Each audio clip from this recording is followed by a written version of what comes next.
নমস্কার বন্ধুরা, welcome to my YouTube channel. বন্ধুরা, আজ সানরাইজার হায়দ্রাবাদ ও কলকাতা নাইট রাইডার্সের মধ্যে তৃতীয় আইপিএল খেলা হবে। সানরাইজার হায়দ্রাবাদের ক্যাপ্টেন হলেন প্যাট কামিন্স এবং কলকাতা নাইট রাইডার্সের ক্যাপ্টেন হলেন শ্রেয়স আয়ার। আজ পর্যন্ত সানরাইজার হায়দ্রাবাদ ও কলকাতা নাইট রাইডার্সের মধ্যে 25টি খেলা হয়েছে, যেখানে কলকাতা নাইট রাইডার্স জিতেছে 16টি এবং সানরাইজার হায়দ্রাবাদ জিতেছে 9টি। আর খেলাটি হবে কলকাতা ইডেন গার্ডেন স্টেডিয়ামে সন্ধ্যা 8টার সময়।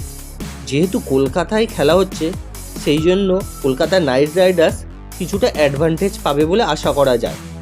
এবার আমি কলকাতা নাইট রাইডার্সের প্লেইং 11 ঘোষণা করব। প্রথমেই আছেন ভেঙ্কটেশ আয়ার। 2023 সালে তিনি 400 রান করেন। দ্বিতীয় প্লেয়ার হিসাবে আছেন রহমতুল্লাহ গুলবাজ। তৃতীয় প্লেয়ার হিসাবে আছেন শ্রেয়স আয়ার, যিনি আইপিএলে 2500 রান পূরণ করে ফেলেছেন। চতুর্থ প্লেয়ার হিসাবে আছেন নীতিশ রানা, যিনি 2023-এ 300 রান করেন।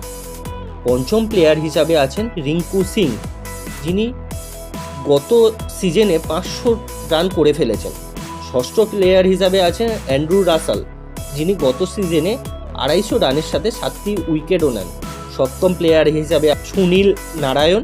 অষ্টম প্লেয়ার হিসাবে আছেন শ্রেয়স শর্মা, গতবারে 10টি উইকেট নেন।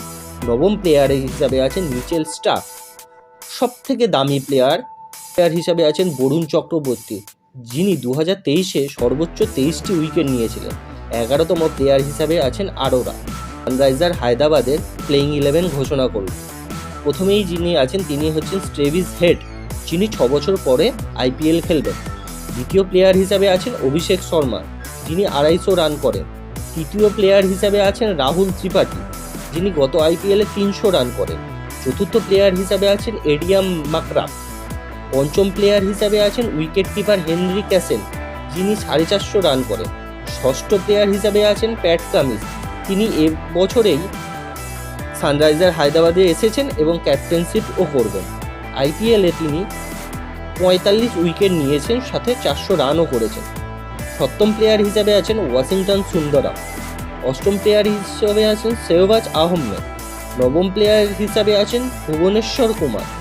দশম প্লেয়ার হিসাবে আছেন টি নটরাজন। একাদশ প্লেয়ার হিসাবে আছেন উমরান মালিক। তো বন্ধুরা, আপনারা কি মনে করেন সানরাইজার হায়দ্রাবাদ ও কলকাতা নাইট রাইডার্সের মধ্যে কে জয়লাভ করবে? দয়া করে কমেন্টে জানাবেন আর বেল আইকন চেপে চ্যানেলটিকে সাবস্ক্রাইব করে দেবেন। ধন্যবাদ।